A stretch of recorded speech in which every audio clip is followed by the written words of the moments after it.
عزیز دوستو، ایک لفظ ہے حکمت، اس کا سادہ معنی تو دانائی ہے، لیکن علماء یہ فرماتے ہیں کہ حکمت سے مراد وہ پختہ اور صحیح علم ہے جس کی بنیاد پر انسان کے ارادے نیکی کی طرف پختہ ہو جاتے ہیں، اس کو حکمت کہتے ہیں، دانائی کہتے ہیں۔ جس علم کی موجودگی میں انسان اتنا پختہ اور طاقتور ارادہ کرے کہ شریعت کی طرف چل نکلے، حکمت بہت بڑی نعمت ہے۔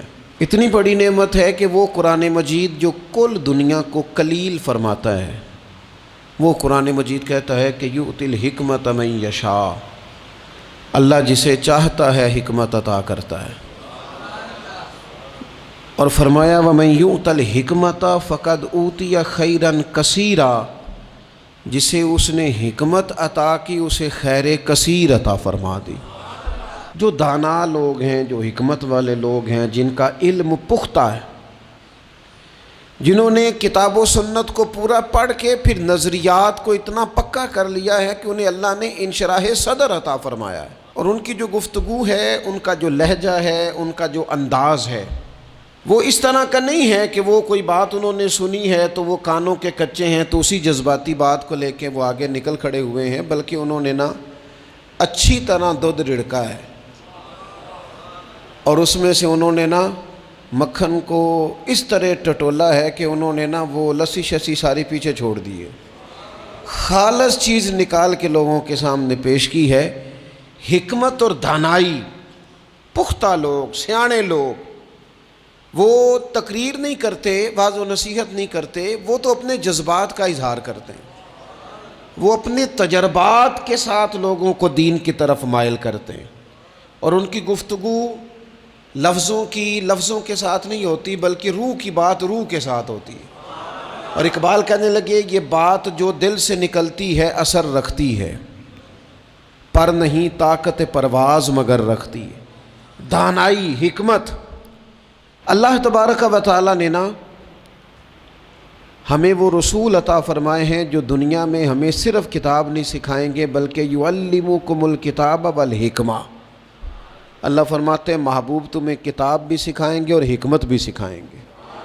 جو پتھروں اور پہاڑوں میں رہنے والے تھے اتنے سخت ہو گئے تھے کہ بیٹی کو زندہ دفن کرتے بھی ان کی طبیعتیں نرم نہیں ہوا کرتی تھیں، جو لوگ کھڑے کھڑے اونٹوں کا خون نکال کے پی جایا کرتے تھے، انہیں کسی پر رحم اور ترس نہیں آتا تھا، محبوب پاک صلی اللہ تعالیٰ علیہ وسلم نے اس حکمت سے انہیں قرآن سکھایا۔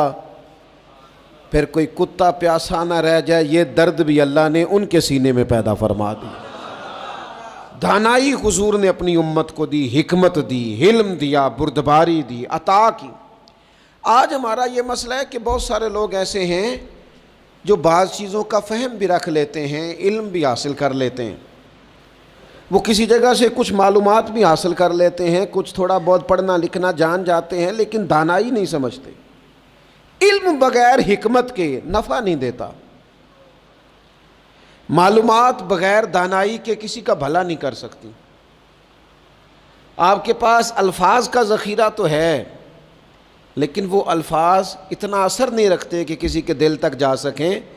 وہ دل تک جانے کے لیے بتانے والے کا صاحب دل ہونا بڑا ضروری ہوتا ہے۔ حکمت، دانائی رسول پاک علیہ الصلاۃ والسلام نے عطا کی، اور پھر یہ دانائی حضور نے اپنے ہر صحابی کو عطا کر کے اس طرح کا بنا دیا کہ فرمایا صحابی کا نجوم، میں نے ان سب کو آسمان ہدایت کا ستارہ بنا دیا ہے۔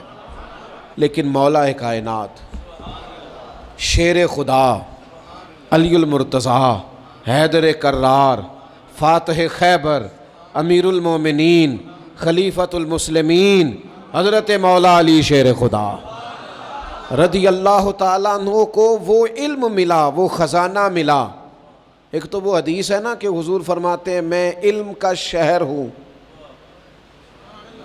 اور علی اس کا دروازہ ہے۔ اور ایک ترمذی میں حدیث یوں بھی موجود ہے، حضور فرماتے ہیں میں حکمت کا گھر ہوں، وہاں شہر کہا، یہاں گھر کہا، فرمایا میں حکمت کا گھر ہوں، علی اس کا دروازہ ہے۔ حکمت اور دانائی کا گھر ہے، ایک گھر علی اس کا دروازہ ہے۔ نبی اکرم نور مجسم شفیع معظم صلی اللہ تعالیٰ علیہ وآلہ وسلم کے علوم سے جو حصہ حضرت مولا علی شیر خدا کرم اللہ تعالیٰ وجہہ الکریم نے حاصل کیا، صحابہ فرماتے ہیں 70 کے قریب وصیتیں کی ہیں نبی پاک نے مولا علی شیر خدا کو، اور وہ ایسی خاص باتیں ہیں جو صرف مولا علی جانتے ہیں، انہی کا خاصہ ہے جو رسول پاک نے ان کے ساتھ فرمائی ہیں، وہ انہی کا خاصہ ہے۔ آپ اتنی بڑی تعداد میں اعتکاف میں بیٹھے ہیں، اللہ کا گھر ہے، پاکیزہ ماحول ہے، تزکیہ اور تصفیہ کے دن بیت رہے ہیں، شب بیداریاں ہیں، دعائیں ہیں۔ امام ابو نعیم نے 5 باتیں لکھی ہیں جو حضرت مولا علی شیر خدا رضی اللہ تعالیٰ عنہ نے خود فرمایا۔ حضرت علی فرمانے لگے میری 5 باتیں یاد کر لو، اور فرمانے لگے اونٹوں پر بیٹھ کر تلاش کرنے نکلو گے تو یہ باتیں تمہیں ملیں گی کہیں بھی نہیں، لے لو ہم سے، حاصل کر لو، یہ فیض ہے۔ فرمایا ڈھونڈنے نکلو گے نا، ڈھونڈنے، تو تمہیں یہ ملیں گی، ڈھونڈنے سے نہیں چیزیں ملیں گی۔ فرمانے لگے 5 باتیں لے لو یار حضرت شیر خدا کی 5 باتیں، آج اس کو سبق کے طور پر رٹا لگا لو، اسے یاد کر لو، دل میں بٹھا لو۔ شیر خدا کی 5 باتیں، علم و حکمت کا نچوڑ، نبی پاک صلی اللہ تعالیٰ علیہ وسلم سے لیا ہوا فیض، وہ حضور کی امت کو بانٹتے ہیں، اپنے سے محبت کرنے والوں کو عطا کرتے ہیں۔ حضرت مولا علی شیر خدا فرمانے لگے 5 باتیں لے لو، تم اونٹوں پر بیٹھ کے نکلو گے تو تھک جاؤ گے، لیکن یہ باتیں تمہیں کہیں نہ ملیں گی۔ حضرت علی باتیں بیان کرتے ہیں، فرماتے ہیں پہلی بات یہ یاد رکھنا، بندے کو امید صرف اپنے رب سے رکھنی چاہیے۔ جیت جاؤ گے دوستو دنیا میں اگر یہ بات آ گئی تو، بچ جاؤ گے، دل ٹھنڈا رہے گا، بے قراریاں، بے چینیاں، پریشانیاں جان چھوڑ جائیں گی۔ امید صرف اپنے رب سے رکھو۔ حضرت مولا علی شیر خدا رضی اللہ تعالیٰ عنہ دوسری بات بیان کرتے ہیں، فرماتے ہیں اپنے گناہوں سے ڈرا کرو۔ تم غریب ہونے سے ڈرتے ہو، تم تنگ دستی سے ڈرتے ہو، تم لوگوں کی دشمنی سے ڈرتے ہو، اپنے گناہوں سے ڈرو، کہیں ایسا نہ ہو کہ تمہاری نافرمانیاں رب کی ناراضگی کا سبب بن جائیں۔ اپنے گناہوں سے ڈرو۔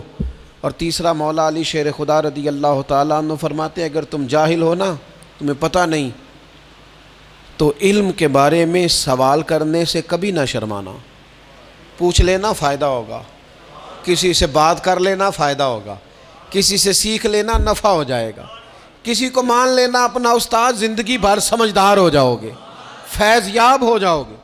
اور حضرت علی شیر خدا چوتھی بات ارشاد فرماتے ہیں یہ علماء کے لیے، فرمایا اگر عالم کو کسی مسئلے کا علم نہ ہو تو غلط بات نہ بتائے بلکہ کہہ دے واللہ اعلم، اللہ بہتر جانتا ہے۔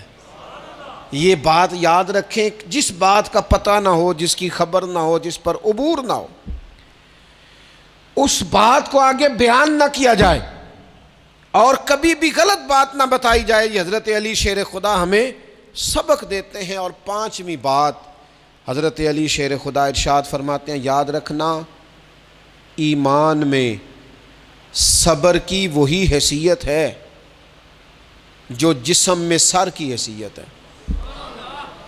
اپنی زندگی صبر کے ساتھ گزارنا، زندگی میں کبھی بے صبرے نہ ہونا، حوصلہ نہ چھوڑ جانا۔ صبر بزدلی نہیں ہوتا، صبر تو اچھی تدبیر کو کہتے ہیں، صبر تو رب کریم کے فیصلے کے انتظار کو کہتے ہیں، صبر تو اللہ کی مدد کے نازل ہونے کے انتظار کو کہتے ہیں۔ فرمایا جو تمہارے جسم میں سر کا مقام ہے وہی ایمان میں صبر کا مقام ہے۔ یہ مولا علی شیر خدا نے ہمیں 5 باتیں دی۔